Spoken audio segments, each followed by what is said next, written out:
Freedom ಟಿವಿಯಲ್ಲಿ ಸುದ್ದಿ ವಾಹಿನಿ ಏನಿದೆ ಅದು ಸುದ್ದಿಯನ್ನು ಪ್ರಸಾರ ಮಾಡಿತ್ತು. ಅದು ಮರಮ ಗರಗಾರಿಕೆ ಒಂದು ವಿಚಾರವಾಗಿ ಆ ಬೆನ್ನಲ್ಲೇ ಈಗ ಯಾದಗಿರಿ ಜಿಲ್ಲೆಯ ಹುಣಸಗಿ ತಾಲೂಕಿನ ದಂಡಾಧಿಕಾರಿ ಬಸವರಾಜ್ ಏನಿದ್ದಾರೆ ಒಂದು ಖಚಿತ ಮಾಹಿತಿಯ ಮೇರೆಗೆ ಅಲ್ಲಿಗೆ ದಾಳಿಯನ್ನು ನಡೆಸಿದ್ದಾರೆ. ಸ್ಥಳಕ್ಕೆ ಬಂದು ಅರಕೇರಾಜೆ ಶ್ರೀಮಂತ ನಗರ ಏನು ಆ ಗುಡ್ಡದಲ್ಲಿ ಅಕ್ರಮವಾಗಿ ಮರಮ ಗಣಿಗಾರಿಕೆ ನಡೀತಾ ಇತ್ತು. ಹುಣಸಗಿ ತಹಶೀಲ್ದಾರ್ ಬಸವರಾಜ್ ಅವರು ಹೋಗಿ ಅಲ್ಲಿ ಒಂದು ರೀತಿಯಲ್ಲಿ ಪರವಾನಗಿ ಇಲ್ಲದೆ ಇರುವಂತಹ ಮರವನ್ನು ಸಾಗಿಸಿದ ಟಿಪ್ಲರ್ ಲಾರಿಗಳನ್ನು ನೋಡಿಕೊಂಡು ಸುಮ್ಮನೆ ಇದ್ದಾರೆ ಅಂತ ಹೇಳಲಾಗ್ತದೆ. ಯಾವುದೇ ಕ್ರಮವನ್ನು ಕೂಡ ತೆಗೆದುಕೊಂಡಿಲ್ಲ, ವಶಕ್ಕೆ ಪಡಿಸ್ಕೊಳ್ಬೇಕಾಗ ಅದನ್ನು ಕೂಡ ತಗೊಂಡಿಲ್ಲ. ಇನ್ನು ಹುಣಸಗಿ ತಹಶೀಲ್ದಾರ್ ಬಸವರಾಜ್ ಯಾವುದೇ ರೀತಿಯ ಕ್ರಮ ಜರುಗಿಸದೇ ಇರೋದಕ್ಕಲ್ಲಿಂದ ಸಾರ್ವಜನಿಕರು ಕೂಡ ಆಕ್ರೋಶವನ್ನು ವ್ಯಕ್ತಪಡಿಸ್ತಾ ಇದ್ದಾರೆ. ತಹಶೀಲ್ದಾರ್ ಏನು ಕೆಲವೊಂದು ಕಾರಣಗಳಿಂದ ಸುಮ್ಮನೆ ಇದ್ದಂತೆ ಕಾಣ್ತಾ ಇದೆ.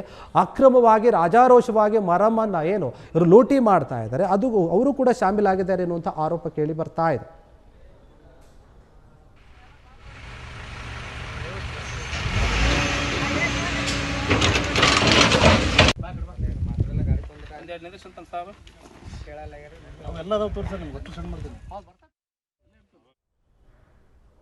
ಕ್ಷಣ ಕ್ಷಣದ ಸುದ್ದಿಗಳಿಗಾಗಿ ಫ್ರೀಡಂ ಟಿವಿ ಸಬ್ಸ್ಕ್ರೈಬ್ ಮಾಡಿ, ಲೈಕ್ ಮಾಡಿ ಹಾಗೂ ಫಾಲೋ ಮಾಡಿ. ಹೊಸ ಸುದ್ದಿಗಳ ನೋಟಿಫಿಕೇಶನ್ಗಾಗಿ ಬೆಲ್ ಐಕಾನ್ ಮೇಲೆ ಕ್ಲಿಕ್ ಮಾಡಿ.